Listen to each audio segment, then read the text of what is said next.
Assalamualaikum warahmatullahi wabarakatuh. Alhamdulillah. Allahumma salli ala sayyidina Muhammad wa ala ali sayyidina Muhammad. Allahumma allimna ma yanfa'una wanfa'na bima 'allamtana innaka antal alimul hakim. Rabbi shrah li sadri wa yassir li amri wahlul 'uqdatam min lisani yafqahu qawli. Laisa minna, tidak diakui sebagai umat kami, kata Nabi, tidak diakui sebagai umat Nabi Muhammad SAW. Man lam yarham saghirana, tidak sayang kepada anak-anak, walam ya'rif syarafa kabirina, tidak hormat kepada orang tua. Maka anak-anakku, adik-adik, para santri, insyaallah disayangi Allah Subhanahu wa ta'ala. Guru-guru kita semua, Al-Mukarram Ustadz Fatih Karim, mudah-mudahan beliau panjang umur, sehat badan, berkahnya melimpah untuk kita. Ustadz Husain Gaza, mudah-mudahan senantiasa istiqomah memperjuangkan Palestina dari bumi Nusantara Indonesia. Para asatiz al-kiram yang tak dapat saya sebutkan satu persatu, bapak-bapak, ibu-ibu, hadirin hadirat, jamaah fardhu subuh yang penuh dengan keberkahan Ramadan. Mudah-mudahan ini Ramadan yang terbaik dari Ramadan sebelumnya untuk kita semua, insyaallah. Amin ya rabbal alamin. Istilah mengetuk pintu langit itu datangnya dari mana? Karena beberapa postingan yang kita lihat di Instagram itu banyak sekali komen-komen. Nah, ada apa di langit? Jadi mengetuk pintu langit itu bukan istilah yang dibuat-buat, itu bukan bid'ah, itu ada dalilnya. Di antaranya hadis tentang sahabat Nabi membaca Allahu Akbar kabira walhamdulillahi katsira wa subhanallahi bukratan wa asila. Nabi tidak pernah ajarkan itu. Nabi mengajarkan Allahumma ba'id baini wa baina khataayaya kama ba'adta bainal masyriqi wal maghrib, dan iftitah lainnya yang bisa dilihat dalam buku 99 tanya jawab salat yang ditulis oleh Ustadz Abdul Somad. Lalu kemudian selesai salat Nabi bertanya, manil qail, siapa tadi yang baca Allahu Akbar kabira? Dia gentleman, dia ngaku, saya ya Rasulullah. Kata Nabi, terbuka pintu-pintu langit karena doa yang kau baca.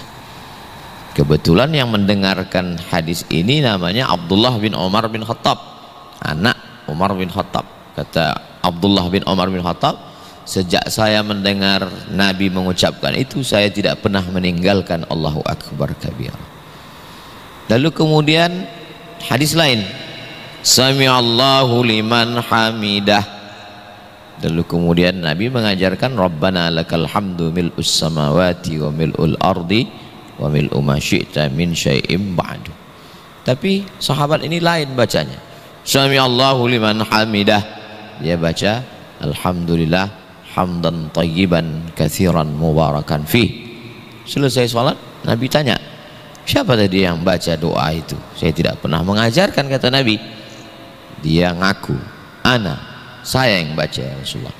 Kata Nabi, terbuka pintu langit, malaikat berlomba-lomba turun ingin mencatat doa yang kau baca tadi.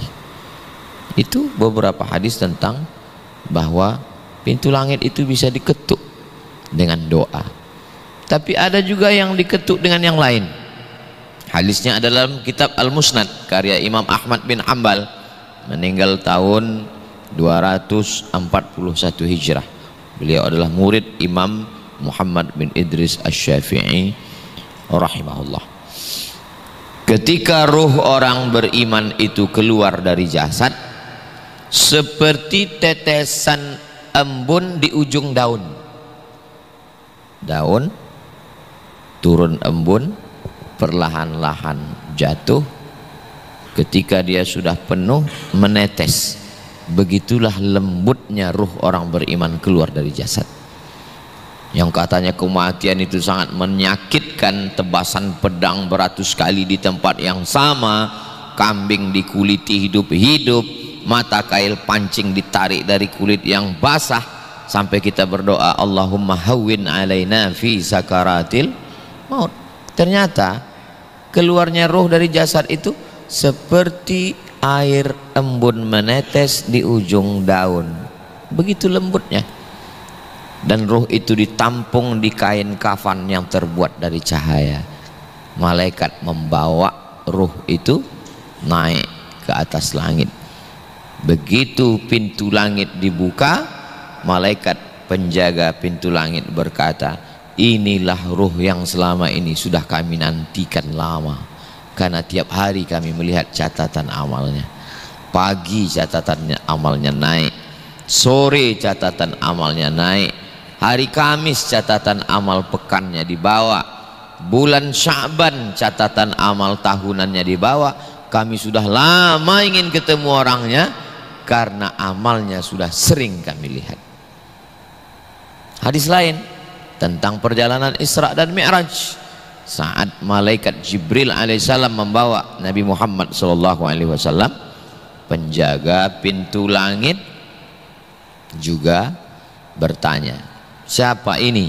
Kata penjaga pintu langit, inilah Nabi dan Rasul yang diutus oleh Allah Subhanahu wa ta'ala. Itu hanya beberapa potongan hadis-hadis tentang mengetuk pintu langit. Jadi dari beberapa hadis yang saya sampaikan tadi, apa maknanya? Pintu langit bisa diketuk dengan doa, pintu langit bisa diketuk dengan amal soleh, pintu langit bisa diketuk oleh orang yang dipilih Allah Subhanahu wa ta'ala. Kira-kira di antara tiga ini kita mau masuk golongan ketukan yang mana? Mengetuk dengan doa, sudah 11 malam doanya kira-kira bisa mengetuk atau tidak? Kalau mau diketuk dengan amal soleh apa yang sudah kita lakukan? Kalau mengetuk karena diri kita, siapa kita? Kita bukan apa-apa dan bukan siapa-siapa. Maka mesti ada usaha dan ikhtiar untuk mengetuk pintu langit. Itu adalah makna kiasan supaya Allah bukakan pintu rahmatnya untuk kita, karena kita sedang berada di bulan Futihat abwabul jannah, pintu surga dibukakan, wa ghulliqat abwabun nar, pintu neraka ditutup. Pintu surga dibuka, pintu neraka ditutup. Maknanya kata Imam An-Nawawi Muhyiddin Abu Zakaria Yahya bin Syaraf An-Nawawi, meninggal tahun 676 Hijrah, yang kitabnya selalu kita baca subuh Rabu, Riyadhus Shalihin. Kata beliau, makna pintu langit terbuka, pintu surga terbuka, pintu neraka ditutup, itu makna kiasan, maknanya kabar gembira. Ustaz Somad, kalau ke Jakarta mampir ke rumah saya ya, pintu rumah saya terbuka 24 jam Pak Ustaz. Enggak juga, jam 10 tutup. Terus makna terbuka 24 jam itu maksudnya busyra, kabar gembira. Kalau Ustaz mau mampir, maksudnya silakan. Itu maksud kalimat itu. Kenapa tampilan Ustaz subuh ini beda? Kok pakai jaket kulit? Motornya mana? Ini saya dari rumah tadi pakai baju putih, sorban putih, sampai ke sini ini datang belakangan. Ternyata untuk mengetuk pintu langit itu kan di atas dingin. Jaket kulit. Mana tahu nanti ada yang komen, kok lain tampilan Ustaz di Masjid Al-Fatih ini? Apakah karena mau membebaskan Konstantinopel? Jadi sebelum dijawab sama yang lain, saya jawab duluan. Karena yang paling benar itu kan netizen. Maha benar netizen dengan segala komennya. Nah, lalu kemudian Allah Subhanahu wa ta'ala itu membuat ada umat-umat sebelumnya. Nabi Nuh alaihi salam umurnya waktu meninggal banyak riwayat, saya ambil salah satu, 950 tahun. Bayangkan itu. Saya membayangkan kalau 950 tahun, berapa kali kita ganti KTP. Kalau ganti KTP nggak terlalu letih lah. Saya kalau sepanjang itu umur, yang paling letih itu berapa kali pilpres. letih itu, letih pikiran. Itulah yang saya pikir. Jadi tak usahlah kita pikirkan itu. Sementara kita, kata Nabi, umur umatku itu baina sittin wa sab'in, antara 60 dan 70. Itu pun 60-70 itu yang zaman Nabi. Sekarang nggak sampai 40 tumbang, diabetes mellitus, asam urat, asam lambung, nggak usah diteruskan,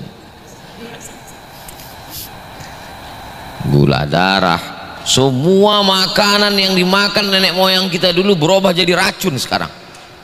Dulu nenek moyang kita minum teh, sekarang gula menjadi white poison, racun putih, namanya gula. Gula penyebab munculnya cancer, kanker. Makanan kanker adalah gula. Akhirnya orang sekarang takut semua minum gula. Padahal nenek moyang kita dulu pagi minum teh 2 sendok, siang minum kopi 2 sendok, malam minum susu gula 2 sendok. Kenapa mereka malah menjadi ibadah minum itu? Karena mereka habis minum membajak sawah 2 hektar, dibakar dia. Kita habis minum bismika Allahumma ahya wa amut, menggumpal ya di dalam darah. Maka yang dulu menjadi semangat di zaman kita menjadi racun. Dulu buah-buahan yang ditunggu-tunggu adalah durian. Sekarang orang dikasih durian takut darah. Saya makanya kalau sering sekali saya dikasih itu, semua jamaah saya lihat angkat tangan. Saya bilang kenapa takut? Bismillahilladzi la yadurru ma'asmihi syai'un fil ardi wala fis sama. Disebut nama Allah. Kalau sudah kita sebut nama Allah, tidak ada yang bisa memudaratkan baik di bumi maupun di langit. Selama durian ini tumbuh di bumi dan tumbuh di langit, dia tidak akan memudaratkan. Mereka pun semangat. Jadi nggak sakit Pak Ustaz? Nggak tahu juga. Kita kan cuma berdoa. Itu ikhtiar kita kepada Allah Subhanahu wa ta'ala. Nah, semakin canggih dokter, semakin besar rumah sakit, angka kematian semakin menurun atau meningkat? Semakin meningkat. Dulu zaman saya kecil itu kalau nonton di kampung itu TV masih pakai kaki, 4 kakinya. Sekarang udah kena amputasi semua. Gitu. Jadi memang dahsyat, mengerikan penyakit-penyakit ini. Jamaah ini saya kurang suka juga bercerita begini. Pulang yang diingatnya cuma kaki itu amputasi. Jadi dunia ini semakin mengerikan, umur semakin pendek.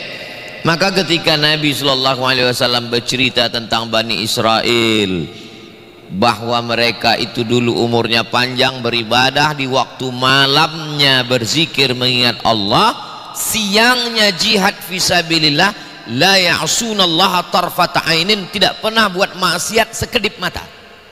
Malamnya beribadah, siangnya berjihad, tidak pernah buat maksiat sekedip mata. Mendengar riwayat itu sahabat terdiam. Kenapa terdiam? Sedih. Kita malamnya tidur. Kalau sahabat dulu memang malamnya tidur, siangnya jihad. Kita malamnya tidur, siang pun tidur juga. Jadi melihat sahabat sedih itu, itulah hebatnya umat Nabi Muhammad SAW. Kesedihan sahabat masuk sedih itu ke hati Nabi, datang malaikat Jibril dikirim Allah untuk menghibur. Turunlah ayat, inna anzalnahu fi lailatul qadr wa ma adraka ma lailatul qadr, lailatul qadri khairum min alfi syahrin. Jawaban terhadap Bani Israel yang umurnya 80 tadi.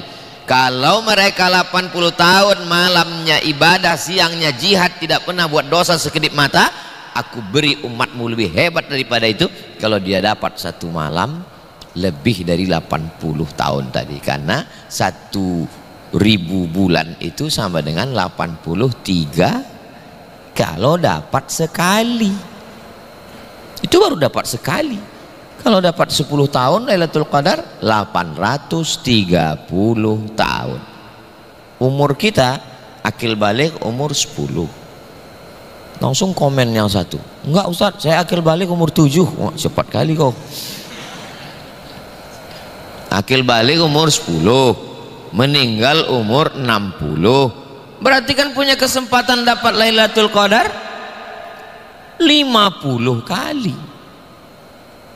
Udah terlambat saya dengar ceramah Pak Ustadz, saya udah 49 udah Pak Ustadz. Yang apa? Ya paling nggak ada kesempatan lagi lah. Artinya apa? Kita hidupkan saja malam Ramadan itu dari malam 1 sampai malam 30, ya dapat insya Allah. Kenapa nggak ada tanda-tandanya Pak Ustadz? Saya baca beberapa riwayat itu katanya kalau dapat Lailatul Qadar semua tiang-tiang listrik tumbang. Coba buka tafsir Ibnu Katsir dalam Inna anzalnahu fi lailatul qadar. Allah rahasiakan tidak ada yang tahu siapa yang dapat sholat wusta. Allah rahasiakan tidak ada yang tahu siapa dapat taubat nasuha. Allah rahasiakan tidak ada yang tahu siapa dapat doa mustajab 1 titik hari Jumat. Allah rahasiakan tidak ada yang tahu siapa dapat haji mabrur. Allah rahasiakan tidak ada yang tahu siapa dapat Lailatul Qadar. Kenapa? Supaya manusia itu senantiasa berharap, supaya senantiasa merasa diri banyak dosa, kurang amal. Seandainya saya bermimpi Ramadan tahun lalu datang malaikat, Abdul Somad, ente udah dapat 5. Ramadan ini saya santai-santai aja. Masih tanya, Ustaz nggak tahajud?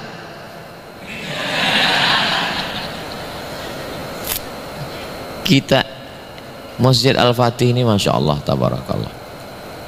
Kalau Tuan pergi ke Makkah sampai di Madinah sholat Jumat, sudah lama Ustadz Abdul Somad tausiah di Masjid Al-Fatih lah diapit oleh ummahat. Di atas ibu-ibu, di bawah ibu-ibu. Hai. Nah, jadi apa yang mau saya sampaikan tadi? Bahwa Allah Subhanahu wa taala tahu ini umur umat yang paling pendek, ini umat yang paling tidak bertenaga. Bagaimana tenaganya Nabi Musa alaihissalam?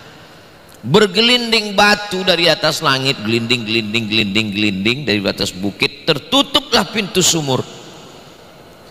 30 orang Bani Israel. Kalau mau tahu gimana kekarnya badan Bani Israel, tanya Ustadz Husain Gaza. Bagaimana kuatnya Bani Israel. Mereka dorong 30 orang, batu itu nggak bisa. Nabi Musa alaihissalam mendorong sendiri, bergeser tuh batu. Mereka ngantri panjang. Begitu antrian, apa kata Bani Israel? Wahai Musa, karena engkau yang berhasil mendorong, silakan kau yang ambil. Tapi Nabi Musa Masya Allah, Nabi Musa melihat ada antrian yang panjang dan di ujung antrian anak Syuaib. Maka Nabi Musa mengatakan, ladies first. Itulah awal pertemuan. Artinya apa? Mereka dulu umurnya panjang, tenaganya kuat. Kita umur pendek, penyakitan, letoy, lemah, letih, lesu, loyo, lunglai. Saya karena pakai jaket baru ini agak berwibawa dikit. Bawaannya mau ngegas aja nih. Artinya apa? Bagaimana kita mau menebus umur yang pendek, tenaga yang kurang ini? Allah kasih Ramadan. Makanya Ramadan ini jangan sia-siakan. Sudah 12 malam berlalu. Malam ke-12 nih kan? Kadang rasa-rasa malam 22 udah. Hanya tinggal 18 malam lagi. Mudah-mudahan 18 malam itu tahajudnya full, tarawih witirnya, tadarusnya, hatam Qur'annya, tidurnya dikit. Jangan dikit-dikit tidur. Ini Ramadan. Tidak ada amal yang lebih utama daripada amal Ramadan. Malam yang paling utama selama setahun 360 malam, malam Lailatul Qadar. Siang tidak ada di Ramadan. Siang yang paling utama itu adalah siang tanggal 9 wukuf di Padang Arafah, dan mau ke Arafah sekarang store 2024 berangkat 2054, 30 tahun. Berapa umurnya, Dek? 19. Jadi beliau insya Allah berangkat haji 49, tua juga udah. Saya yang 27 ini berarti maka Allah Subhanahu wa ta'ala memberi kita kesempatan. Kalau mau berharap berdoa di Padang Arafah, bukan mau memutuskan harapan, rasanya susah, maka harapan kita tinggal malam Lailatul Qadar. Jadi kalau ada orang mengatakan Allah itu tidak adil, kenapa berdoa mesti di Padang Arafah? Allah maha adil. Itu diberikan Allah untuk orang yang kaya, yang banyak uang, tapi Allah keadilannya merata, siapapun bisa dapat, yang penting menghidupkan malam-malam Ramadan. Maka jangan pernah ketinggalan, insya Allah Pak Ustadz. Mudah-mudahan kita diberikan istiqomah insya Allah. Nah, ayu sodaqatu afdal, apa sodakoh yang paling afdal ya Rasulullah? As-sodaqatu fi Ramadan. Sodakoh pun yang paling afdal juga di Ramadan. Maka saya selalu menganjurkan supaya untuk bayar zakat itu di Ramadan. Alhamdulillah Ustaz, saya sejak dari dulu bayar zakat itu di Ramadan. Zakat apa? Zakat fitrah. Memanglah Ramadan, mana ada zakat fitrah di luar Ramadan? Yang saya maksud ini adalah zakat mal. Kenapa kita afdal berzakat di Ramadan? 3. Yang pertama, as-sadaqatu fi Ramadan. Yang kedua, meringankan beban saudara kita yang pekerja berat, supaya ketika kita kasih di Ramadan itu meringankan dia. Yang ketiga, mudah ngingatnya. Kalau di luar Ramadan kita bayar zakat Januari, Februari, Maret, April, Mei, Juni, Juli, Agustus, susah lupa. Bulan berapa kemarin ya? Kok bayar zakat kemarin bulan berapa? Ya sekitar 5 tahun yang lalu lah Pak Ustadz. Mana bisa bayar zakat 5 tahun yang lalu? Itu pileg.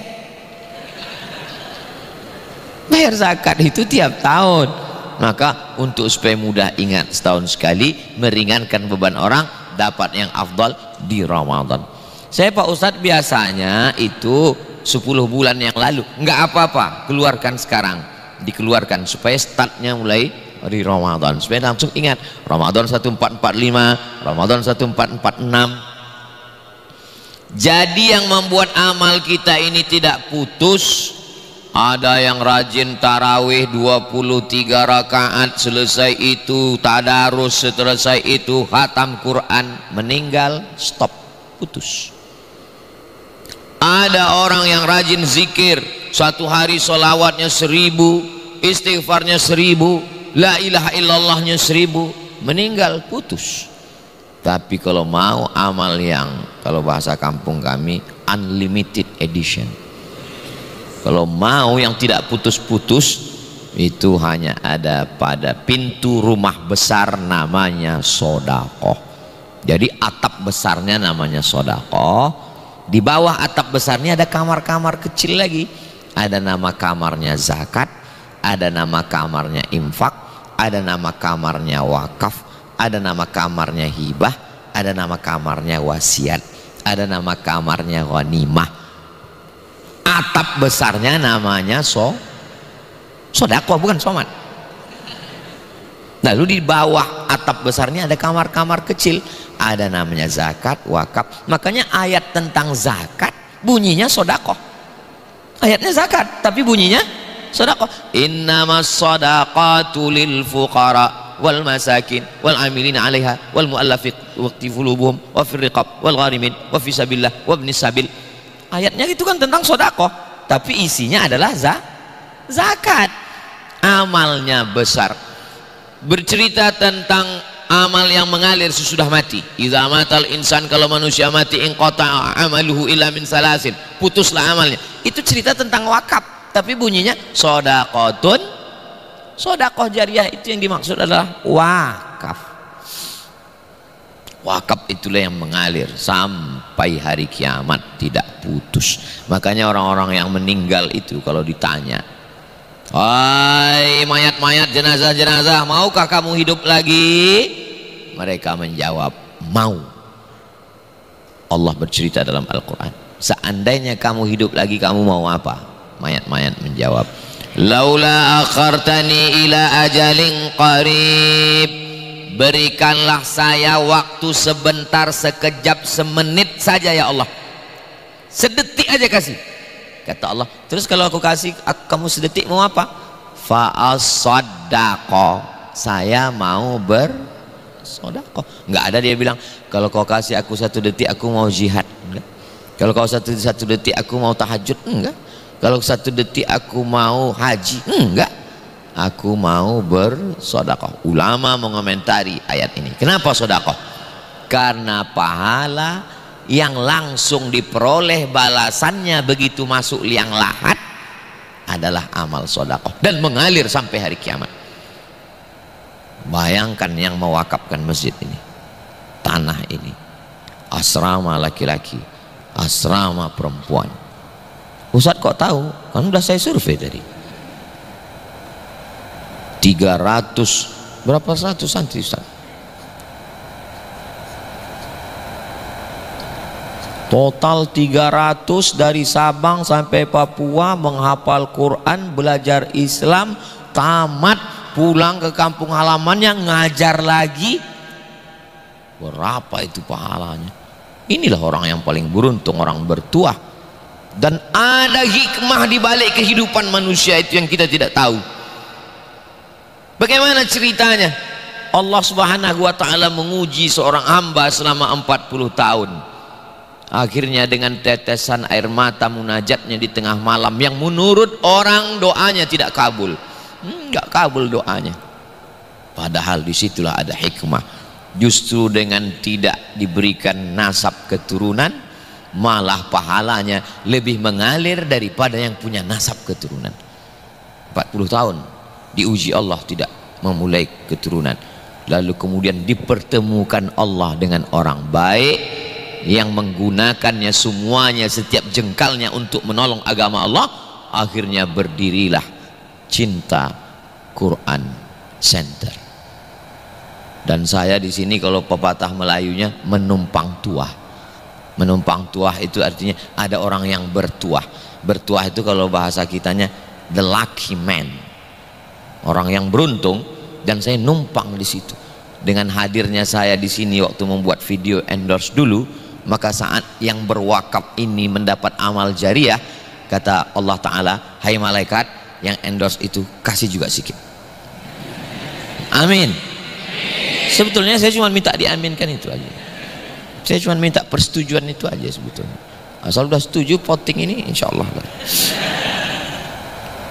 Begitulah Allah Subhanahu wa Ta'ala memberikan keutamaan. Maka hidup kita ini yang paling indah adalah kalau ikut apa kata Allah, bukan ikut apa kata kita. Karena semua yang dikatakan Allah itu indah. Dibuat Allah ujian ini, orang 40 tahun merengek meminta bermunajat, tapi Allah mau kasih yang lebih mulia. Bayangkan kalau doa minta anak itu dikasihnya 10 anak, habis tanah ini diambil anak cucu. Anak gak terlalu ganas, menantu ini habis, setiap jengkal tanah ini mereka ambil. Allah punya rahasia, ku kasih kau yang lebih indah daripada rencanamu. Rencana Allah itu indah guys. Boleh untuk baju kaos yang menyala tadi, buat di belakang. Rencana Allah itu indah. Anak muda yang baru saja pacarnya, saya yang ngantar dia kuliah Ustadz, saya yang ngantar dia, tapi kenapa saat wisudanya yang lain yang ngantar? Udah mau bunuh diri, tiba-tiba pas dinyalakannya lampunya menyala baju kaos di belakang. Rencana Allah lebih indah, nggak jadi bunuh diri. Itu boleh dibuatkan film pendeknya kayak tadi. Nggak jadi bunuh diri, di akhir film dapatkan kaos ini 250.000. Gitu. Kalau mau buat baju kaos itu baju-baju kaos yang motivasi. Ini sekarang saya tengok baju kaos udah nikah nggak ada uangnya. Apa Apa itu? Ketahuan semua gaji diambil istri. Jadi Allah Subhanahu wa taala itu punya rencana yang indah untuk kita. Tapi jangan gara-gara ini lalu kita hidup dengan kepasrahan. Saya nggak mau juga. Kita tetap berusaha, kita tetap ada ikhtiar, kita tetap semangat, tapi keputusan akhir punya Allah. Ini banyak orang sekarang bukan dia minta sama Allah, dipaksanya pula Allah untuk menyetujui proposal dia. Ya Allah, hanya dialah satu-satunya calon istri solihah. Kalau dia sudah punya calon, matikan calonnya. Ente siapa maksa-maksa Allah? Saya termasuk orang yang ngotot dalam hidup. Saya mesti selesai S1, saya mesti selesai S2, saya mesti selesai S3, saya mesti. Lama-lama lelah juga hidup begitu. Akhirnya kalau nggak sesuai dengan keinginan, kecewa. Dari mana datang kecewa? Dari harapan. Semakin tinggi harapan, semakin dalam kekecewaan. Boleh untuk update status. Untuk baju kaos yang ini jangan dulu. Artinya apa? Maka kita tetap berusaha, kita berikhtiar, tapi keputusan akhirnya kita katakan, kuserahkan pada Engkau ya Allah. Tapi tetap setelah usaha dan ikhtiar. Ini kadang anak-anak muda ini kalau dengar ceramah dipotongnya. Dipotongnya yang sedikit, itu dipotong ceramah ini, serahkan sama Allah. Pulang kampung ditanya sama orang tua, gimana kuliahmu? Serahkan pada Allah. IP-mu berapa? Kenapa IP-mu enggak 4? Semakin tinggi keinginan, semakin dalam kekecewaan. Papa, jangan terlalu banyak berharap ke aku ya. Berharap itu ke Allah, Pak. Ini aliran sesat. Nah, saya banyak belajar kalau bicara sama Ustadz Fatih itu, Masya Allah. Kok bisa Ustadz Fatih ini hamba Allah ini lembut hatinya, setengah hektar di tanah yang strategis, 1 meternya 20 juta, kok bisa begitu? Ternyata di balik laki-laki yang luar biasa itu ada istri yang pendamping, bidadari surga dikirimkan Allah Subhanahu wa taala. Saya mau wakaf setengahnya aja Ustadz Fatih Karim. Apa kata istri? Kalau diwakafkan setengah, rumah kita nggak ada jendelanya, nggak ada pintunya. Jadi orang jadi berwakaf itu karena istri, dan banyak juga laki-laki nggak jadi berwakaf karena mama yang ini kita wakafkan ya, terus anak kita gimana, cucu kita gimana, nanti mama kalau bapak meninggal gimana? Nggak jadi berwakaf. Ingat laki-laki, kalau kalian mati, surat nikah kalian tuh cuman bertahan 4 bulan 10 hari. Paham? Oke, ku jelaskan lagi lebih detail ya. Yang kau katakan kaulah bulan, kaulah bintang, siang dan malam terbayang-bayang, makan tak kenyang, tidur tak lelap, yang katanya sehidup semati itu, kalau kau mati hari ini, kau hitung sekarang 4 bulan 10 hari cuman. Setelah itu dia pun akan dipinang oleh brownies, berondong manis. Tanah yang dulu kau beli dengan tetes 10 keringat air mata, kau tidak mau makan enak, kau tidak pakaian enak, kau tidak punya sendal enak, tidak punya sepatu mahal demi untuk tanah itu, diambil laki-laki lain, guys. Rumah itu kau yang buat, kau yang cari arsiteknya, kau yang bangun, tiap pagi petang kau lihat. Laki-laki itu akan masuk ke kamarmu, tidur di tempat tidur. Ini rahasia antar kita aja.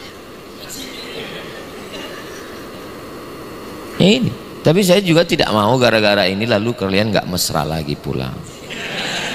Jangan sampai buka, mana bukan puasa? Loh, papa kok gini? Ini sejak dengar Ustaz Somad tadi pagi. Bukan itu tujuan saya. Tujuan saya bukan itu.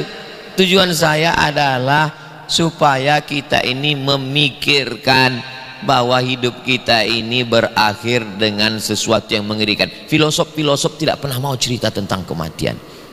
Yang filosof yang tidak Islam, Socrates, Aristoteles, Demokritos, Thales, tidak pernah mau cerita tentang kematian. Kenapa? Karena bagi mereka kematian itu gelap, tidak jelas. Siapa yang banyak bercerita tentang kematian? Nabi. Kenapa? Karena dia dapat wahyu dari Allah Subhanahu wa ta'ala. Filosof itu hanya berpikir, merenung, mati gelap. Kematian itu gelap. Datang terang cahaya yang dibawa oleh malaikat Jibril dari Allah, diturunkan kepada Sayyidina Muhammad sallallahu alaihi wasallam. Dialah yang mengabarkan bahwa dengan mengingat mati kita menjadi semangat. Bapak yang punya bisnis semangat berwakaf, semangat terus. Kalau untuk berwakaf ke sini udah nggak ada untungnya lagi. Udah selesai semua. Udah selesai. Tapi Ustadz Fatih Karim punya banyak lagi. 1000 model cinta Quran center ini. Insya Allah. Cinta Quran center 1, cinta Quran center 2, cinta, pokoknya center itu kan makin terang makin banyak center kan.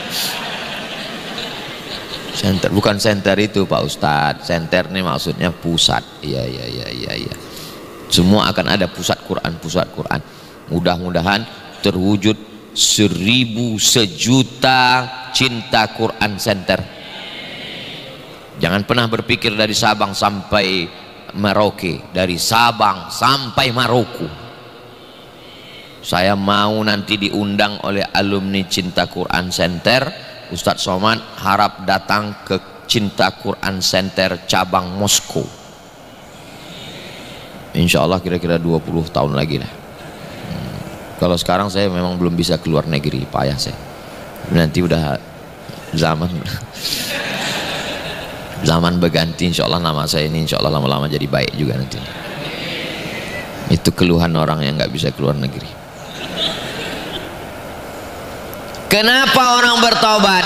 Laki-laki yang brengsek, laki-laki yang nakal, jahat, pemabuk, pezina, kenapa dia bisa bertobat? Ada perempuan yang dengan kelembutannya, dia nggak hafal ayat, dia nggak hafal hadis, dia ngomong nggak menggelegar seperti Somad, lembut aja ngomongnya. Nanti papa kalau mati gimana?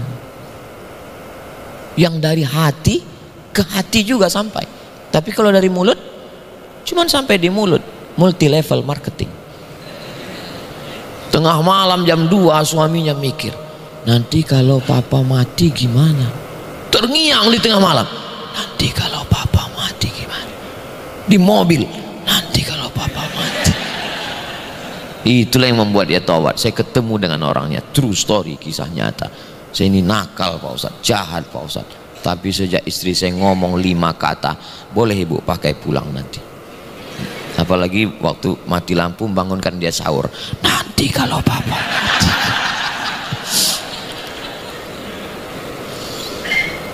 Langkah, rezeki, pertemuan, maut, itu siapa yang ngatur? Allah. Berapa banyak orang ingin ketemu nggak jumpa, berapa banyak orang nggak mau jumpa tapi bersua. Allah yang mempertemukan. Saya tidak pernah mencari Ustadz Fatih, Ustadz Fatih pun tak pernah mencari saya. Allah yang mempertemukan kami. Bertemu kami di sini, berjumpa juga nanti kami di surga Jannatul Firdaus. Sama jamaah jumpa juga, cuman agak lama sedikit. Saudaraku yang dimuliakan Allah Subhanahu wa ta'ala, ini orang mau mewakafkan tanahnya, sepekan setelah itu dia akan menghadap Allah. Kenapa bertemunya dengan Ustadz Fatih Karim? Begitu banyak ustadz, profesor, doktor, kiai, buya, habaib. Siapa yang mengatur pertemuan itu? Innama amruhu idza arada syai'an ayaqula lahu kun. Lama saya ini orangnya kalau mau nanya-nanya itu segan. Kenapa Allah bertemu? Tapi setelah lama jalan dengan Ustadz Fatih, di situ saya menangkap hati Ustadz Fatih Karim ini hancur berkeping. Allah selalu bersama di tengah hati yang hancur. Makanya kalau ada antum yang hatinya hancur, hancurkan lagi. Di tengah hati yang hancur itulah, di tengah tetesan air mata itulah, disitulah turun rahmat Allah SWT. Di tengah kelembutan hatinya itulah Allah melihat ini orang amanah, maka aku kasih. Kalau aku kasih ke orang lain, berapa banyak orang baik, orang yang dermawan jadi jahat, kena penyakit namanya Ustadz sindrom, kena pelorot dia, diambil dalam tanda kutip orang-orang yang tidak amanah memakai nama ustadz. Alhamdulillah beberapanya sudah ditangkap polisi. Tapi orang baik ini, kalau jumpa orang baik doanya katsarallahu amsalak, semoga Allah memperbanyak orang seperti kamu. Mudah-mudahan diperbanyak orang-orang seperti Ustadz Fatih. Beliau ini termasuk makhluk unik yang perlu dibudidayakan, karena hampir punah sudah. Orang-orang baik tanpa ada kepentingan ini sudah hampir musnah. Maka kalau ketemu dengan beliau doakan katsarallahu amsalak, katsara Allahu amsalak. Kalau hafal, kalau nggak hafal gerak-gerak naikkan mulut. Kenapa? Apa rahasia? Rupanya rupanya rahasianya adalah ibu. Beliau ini dibesarkan oleh seorang ibu, dididik dikasih sayang orang ibu. Beliau selalu mengingat ibunya. Tadi selesai salam sholat, saat membaca Al-Fatihah tadi Ustadz, saya terngiang waktu saya mendengarkan bacaan Al-Fatihah untuk almarhumah ibu saya. Beruntunglah ibu yang sempat mendidik anaknya menjadi orang yang membuat hati manusia ini lembut, lunak, tunduk untuk menolong agama Allah Subhanahu wa ta'ala. 9 bulan 10 hari dikandung, meregang nyawa, melahirkan, sobek dagingnya, terbalaskan. Di sini ada Ananda yang dikandung seorang ibu, akan mewakili Indonesia kemana nanti? Tanzania. Masya Allah. Di sini ada seorang anak yang dilahirkan seorang ibu, dan dia mampu membuat agama ini ditolong Allah melalui dia. Allahumma hdina, berikan kami hidayah, wahdi bina, berikan orang lain dapat hidayah melalui kami, waj'alna sababan liman ihtada, jadikan orang lain dapat hidayah gara-gara kami. Dari mana orang-orang hebat ini muncul? Dari perempuan. Dari mana tanah wakaf ini muncul? Dari laki-laki yang dibisiki oleh seorang perempuan. Makanya hari ini yang paling hebat itu adalah perempuan. Grup WhatsApp yang paling ditakuti adalah grup WhatsApp mak-mak. Jangan main-main dengan perempuan. Dan di akhir zaman perbandingan perempuan dengan laki-laki itu 50:1. Makanya kalau kita bisa menyelamatkan perempuan, laki-laki sudah ada asramanya, asrama perempuan, semakin banyaklah asrama-asrama pondok tahfiz Quran, cinta Quran center, supaya selamat perempuan dari fitnah akhir zaman ini insyaallah. Bapak Ibu hadirin hadirat, adik-adik semuanya yang dimuliakan Allah Subhanahu wa taala, kita maghrib untuk waktu DKI Jabodetabek itu 6:68. Saya tahu, cuman ngetes saja, orang ini ingat nggak buka puasa jam berapa. Jadi 6:10 itu kita sudah boleh sholat sunat isyraq 2 rakaat, sudah boleh. Tapi kita tetap dengan kode etik 600 ml walaupun nggak ada airnya. Saya tetap ngomong 60 menit. Untuk apa? Untuk kita ingat kembali bahwa orang-orang baik ini mesti dijaga dengan baik. Kalau tidak hati manusia ini berbolak-balik. Nafs itu satu, tapi sifatnya dalam Quran 3. Ada nafs itu bawaannya jahat aja. Inna nafsala ammaratum bisu, bawaannya mau jahat aja. Jangan heran kalau kita ngomong sama orang, ada kita ngomong sama orang 5 menit, menit pertama itu aja yang ngisinya baik, 4, 2, 3, 1 setan semua. Itu namanya nafsu ammaratum bisu. Tapi ada yang ngomong sama dia lembut, baik, ini yang disebut dengan mutmainnah. Inilah yang diundang oleh Allah. Ya ayyatuhan nafsul mutmainnah, irji'i ila rabbiki radiyatan mardiyah. Inilah yang disuruh masuk surga. Fadkhuli fi ibadi wadkhuli jannati. Ini baik aja. Lama hidup banyak dirasa, jauh berjalan banyak dilihat. Dalam perjalanan hidup saya, dalam banyak kenal orang, memang betul, memang benar Al-Quran. Kadang kita ketemu dengan orang baik aja. Ketemu sama orang, nggak usah disebut manusia setengah setan. Tapi ada yang di tengah ini. Nah, ini dia lawamah. Lawamah ini ya tergantung mana WhatsApp yang paling banyak. Kalau WhatsApp ngajak kongko-kongko, mabuk-mabuk dulu, oke. Ayo kita ngaji, oke juga. Nah, itu. Jadi orang-orang ini kita selamatkan. Kalau kita sudah selamat, orang Islam tidak boleh egois. Yang penting saya sudah tarawih, yang penting saya sudah cinta Quran, yang penting saya sudah sama dengan Ustaz Fatih, yang penting saya, adapun tetangga saya terserah. Orang Islam nggak begitu. Orang beriman kalau dia masuk surga nanti dia cari teman saya mana, kawan saya mana, sahabat saya mana. Ketika dikatakan dia masuk neraka, dia bersedih. Lalu apa kata Allah? Man kana fi qalbihi mithqala habatin min khardalin min iman. Kalau ada temanmu, kawanmu, sahabatmu yang ada iman dalam dirinya walaupun sebesar biji sawi, cari dan selamatkan. Itulah disebut dengan syafaat orang beriman. Orang beriman itu bukan masuk surga sendirian, egois namanya. Orang beriman itu ingin menyelamatkan orang lain. Makanya yang sudah menyelamatkan dirinya sendiri, selamatkan teman, selamatkan kawan. Tapi saya nggak pandai ngomong Pak Ustadz. Saya ini bukan penceramah, nggak usah ngomong, nggak usah ceramah. Terus gimana? Share aja video-video yang dari Quran Center, dari Cinta Quran Center, video dari omongan Ustaz Somad tuh, ambil aja yang 1 menit, ambil, share. Saya selalu dapat share-nya, isinya caci maki semua, bukan saya itu. Saudaraku yang dimuliakan Allah Subhanahu wa taala, menyelamatkan kawan dan sahabat ini amat sangat penting. Jangan sampai setelah dia mati meninggal dunia baru kita ngomong, kalaulah dulu saya dekat dengan dia, kalaulah sempat saya kirim WhatsApp ke dia, ini sekarang hartanya habis semua Pak Ustadz. Diambil anaknya? Enggak Pak Ustadz. Diambil siapa? Diambil pengacara. Mohon maaf Pak pengacara, tanda kutip oknum.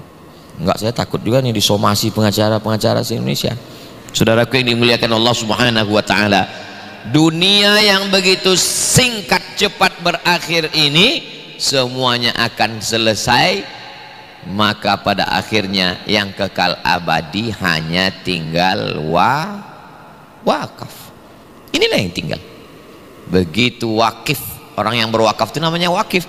Begitu wakif menyerahkan ke tangan yang tepat, dibangun masjid, tegak berdiri asrama, lengkap dengan kantornya, manajemennya baik, modern, bagus, meninggal menghadap Allah, kematian yang sangat indah. Itulah kematian yang sangat indah. Kenapa? Karena seandainya dipanjangkan umur saya manusia, dalam diri saya ini muncul ujub, muncul rasa apa dipuji orang, sum'ah, muncul rasa i'jabul mar'i binafsihi, orang yang kagum terhadap dirinya sendiri, unwanu dha'fi aqlihi, tanda lemah akalnya. Kata-kata hikmah bukan hadis Nabi. Tapi almarhum diselamatkan Allah dari ujub, diselamatkan Allah dari riya, diselamatkan Allah dari sum'ah. Selesai dia berikan menghadap Allah, itulah husnul khatimah. Saya iri dengan beliau, walaupun tak pernah berjumpa, tak pernah bersua, tapi hidupnya itu menjadi inspirasi, menjadi inspiratif. Saya ceritakan di sini. Wa amma bi ni'mati rabbika, nikmat dari Allah itu ceritakan. Itu maka saya ceritakan di sini supaya apa? Iktibar, mengambil pelajaran. Saudara-saudara kita, ada orang diuji dengan kemiskinan, sabar. Diuji dengan sakit, sabar. Kalau mau tahu bagaimana orang sabar diuji dengan penyakit, nanti pulang dari sini pergilah ke rumah sakit, ruang ICU. Sabar semua yang diuji dengan sakit. Ya Allah.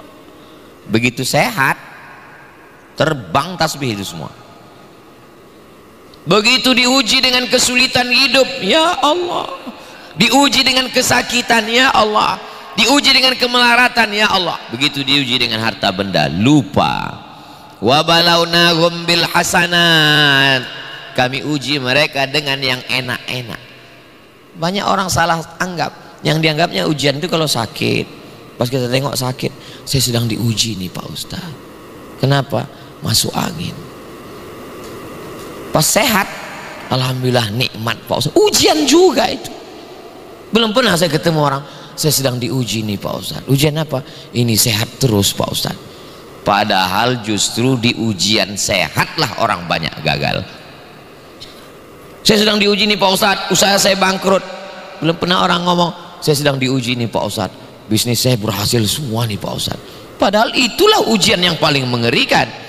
Ustadz juga sedang diuji, saya juga sedang diuji, ujian ilmu berbagai macam. Doakan supaya Ustadz Abdul Somad ini lulus ujian. Jangan sampai yang ngomong rupanya nggak lulus juga. Kita di hadapan Allah ini semua diuji. Adik-adik diuji dengan masa muda yang luar biasa. Kalian ganteng, kalian handsome, kalian wasim, kalian kaya, kalian sukses. Mau-maunya hijrah. Kan aneh itu. Anak muda, artis, kaya, mau-maunya hijrah. Kan bingung, setan aja bingung. Ini kok hijrah ya? Kan masih banyak kesempatan buat dosa. Kalau ada orang tua lemah, sakit, taubat, ya memang maklum, mau buat dosa apa lagi. Mau berzina nggak bisa, mau membuat sabu-sabu belum makai udah mabuk duluan. Memang udah taubat. Tapi kalau ada anak muda, bisnismen, artis, populer, kaya, taubat, hijrah, itu setan pun bingung. Kok bisa begini? Dan kita ketemu dengan manusia-manusia yang model begini di akhir zaman ini ada. Maka ini memang di akhir zaman ini semuanya ditunjukkan Allah. Manusia yang jahat sejahat-jahatnya, orang yang zalim sezalim-zalimnya, orang yang nipu setipu-tipunya. Tapi juga kita pertemukan dengan orang baik sebaik-baiknya, orang ikhlas seikhlas-ikhlasnya. Saya dalam perjalanan dakwah ini ketemu dengan orang-orang begini. Saya, Pak Ustadz, kok nggak ketemu yang begitu ya? Saya ketemu biasanya dengan yang nakal-nakal aja. Memang tergantung circle-nya memang. Ustadz Somad ini udah ngaku dirinya baik. Kita tidak pernah mengaku baik. Kita lah yang paling banyak dosa, kita lah yang paling banyak silap, kita lah yang paling banyak salah. Mudah-mudahan dari mulai yang laki-laki, perempuan, yang tua, yang muda, yang bapak, yang ibu, yang anak-anak, semua kita menjadi orang baik di hadapan Allah Subhanahu wa ta'ala.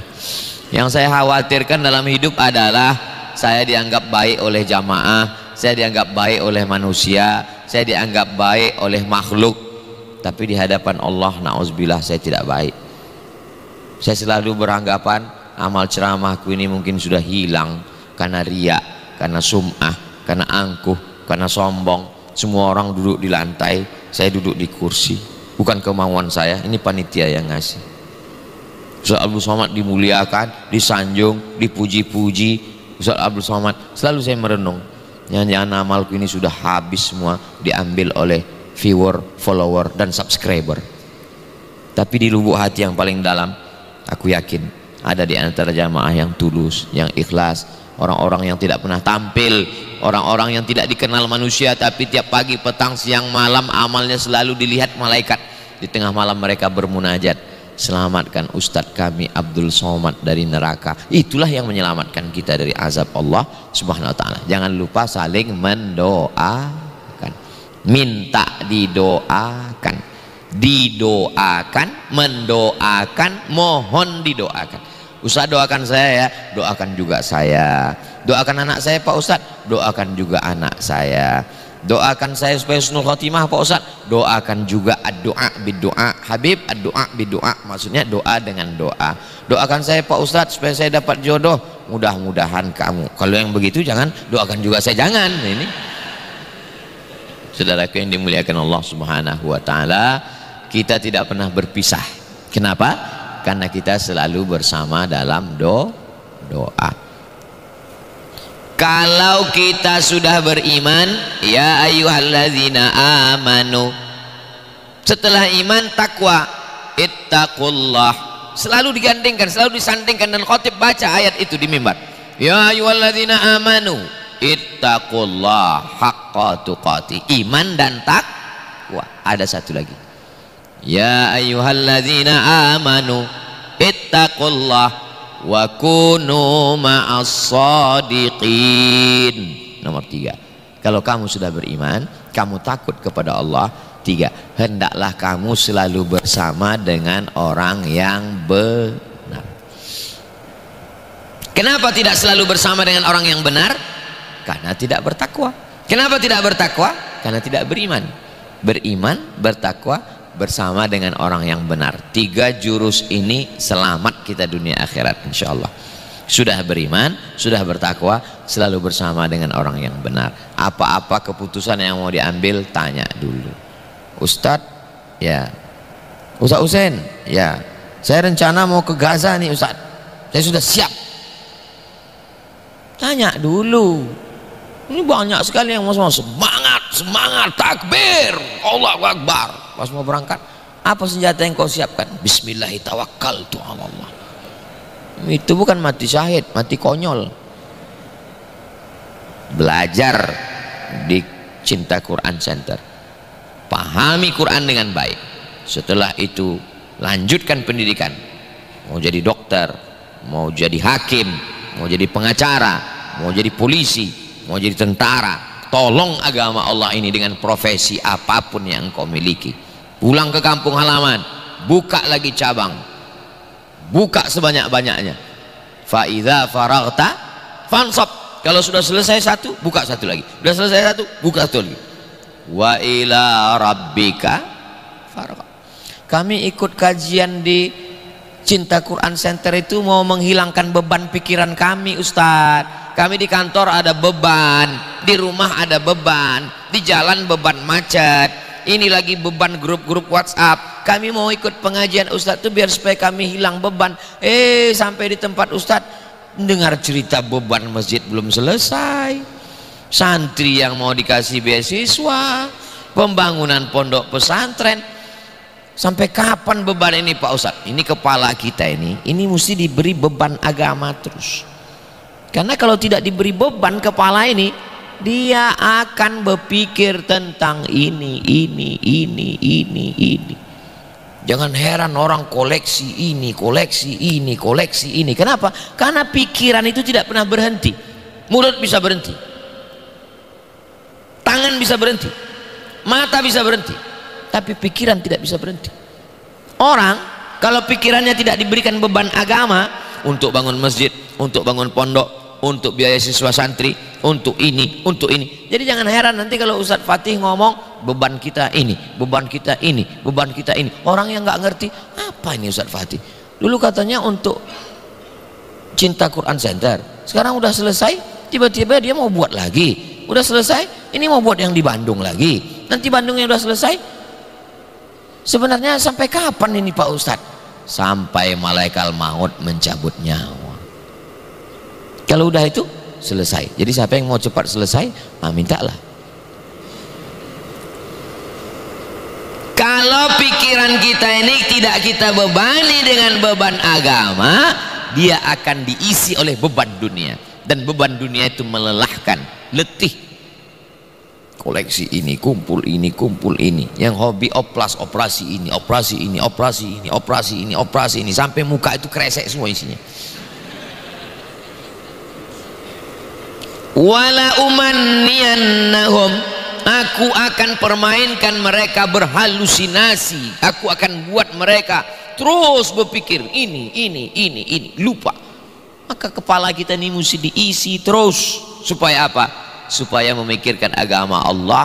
Intan surullah, kalau kau tolong agama Allah, yang surkum, Allah akan menolong kamu. Wa yuthabbit aqdamakum, dan mengokohkan kaki kamu. Bagi yang sudah, alhamdulillah. Bagi yang belum, kawan sahabat kita selamatkan. Mudah-mudahan kita semua selalu istiqomah iman dan Islam, diberikan panjang umur, diberikan keberkahan. Yang belum ketemu jodoh ditumpahkan dengan yang baik-baik. Yang sudah diberikan keturunan yang soleh dan solehah. Selalu husnuzan kepada Allah, bahwa rencana Allah selalu lebih indah. Ala hadhihi niyah, untuk niat yang baik-baik. Al-Fatihah. A'udzubillahi minasyaitonir rajim. Bismillahirrahmanirrahim. Alhamdulillahi rabbil alamin. Ar-Rahmanir Rahim. Maliki yaumiddin. Iyyaka na'budu wa iyyaka nasta'in. Ihdinas siratal mustaqim. Siratal ladzina an'amta 'alaihim ghairil maghdubi 'alaihim waladdallin. Amin. Allahumma salli ala Sayyidina Muhammad wa ala ali Sayyidina Muhammad. Assalamu alayka ya Rasulullah. Rabbana alaika tawakkalna, kepada Engkau kami bertawakal, wa ilaika anabna, kepada Engkau kami berserah diri, wa ilaikal masir, kepada Engkau kami semua akan kembali ya Allah. Ya muqallibal qulub, Engkau yang membolak-balikkan hati, tsabbit qulubana, kokohkan hati kami, ala dinik, dalam agamamu, wa ala ta'atik, dalam ketaatan kepadamu ya Allah. Ya arhamar rahimin, Engkau maha kasih dan sayang, irhamna, limpahkan kasih sayangmu ke dalam hati kami sehingga kami bisa saling menyayangi, merahmati, mengasihi ya Allah. Allahumma jazil waqifina wal mutasaddiqin, berikanlah balasan kepada para waqif, orang-orang yang sudah menolong agamamu dengan harta mereka ya Allah. Allahumma ja'alhum minal mukhlasin, jadikan kami semua termasuk orang-orang yang diikhlaskan hatinya. Allahumma ja'alna minat tawwabin, jadikan kami orang yang bertaubat. Wa ja'alna minal mutatahhirin, jadikan kami orang yang mensucikan hati. Wa ja'alna min ibadikas salihin, jadikan kami orang-orang yang saleh. Rabbana hab lana min azwajina wa dzurriyyatina qurrata a'yun, jadikan pasangan hidup kami, anak cucu keturunan kami orang-orang yang sejuk dipandang mata dan menenangkan hati kami. Rabbana hab lana minas salihin, jadikan anak keturunan kami anak-anak yang saleh dan salihah. Min hafizil Quran wal hafizat, menjadi para penghafal Quran. Wahfazhum min kulli su' wa syarr wa makruh, jaga mereka dari segala perbuatan maksiat dan dosa. Allahumma ja'al hadzal ma'hada ma'hadan aziman mubarakan fih, jadikanlah Cinta Quran Center ini lembaga pendidikan Islam yang penuh dengan keberkahan. Allahumma dirfa'an al-ghala wal waba wal fahsya wal riba wal zina wal munkar, selamatkan kami dari malapetaka, bencana, fitnah, segala keburukan, kejelekan, dekatkan kami kepada segala kebaikan ya Allah. Allahumma jma'na ma'al habibil mustafa fi jannatikal ula, sebagaimana Engkau satukan kami subuh ini bersama orang yang baik di tempat yang baik, pada bulan yang baik, pada hari yang baik, satukan pula kami nanti di surga Jannatul Firdaus bersama manusia terbaik Nabi Muhammad sallallahu alaihi wasallam. Rabbana atina fid dunya hasanah wa fil akhirati hasanah wa qina adzabannar. Wa sallallahu ala sayyidina Muhammad wa ala alihi wa sahbihi wasallam, walhamdulillahi rabbil alamin. Taqabbalallahu minkum minna wa minkum taqabbal ya karim. 60 menit kita bersama, banyak kata-kata saya tidak berkenan di hati, menyinggung perasaan. Saya mohon maaf kepada Bapak Ibu Saudara sekalian. Terima kasih segala perhatian, mohon maaf segala kesilapan dan kekhilafan. Aku qouli hadza astaghfirullah li wa lakum. Wassalamualaikum warahmatullahi wabarakatuh.